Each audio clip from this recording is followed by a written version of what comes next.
Damas motoriga Spark porchin qo'yganda qaysi detallar o'zgaradi?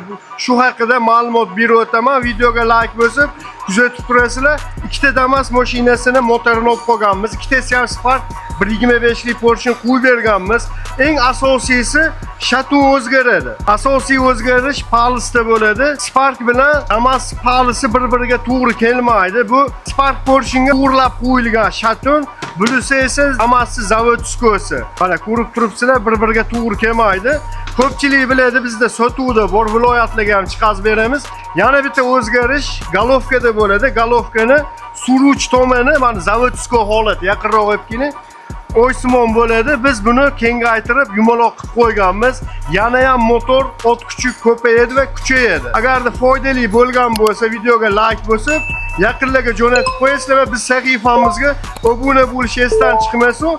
Bu motor o'zimiz servisimizda teritganmiz. Bunisi esa Toshkent viloyati Parkent tumanidan bizga olib kelishgan. Qo'yga qilmaganimiz sababi sirazi qilib berdi. Uzoqdan kelganmiz, sirazi olib ketishimiz kerak deyishdi.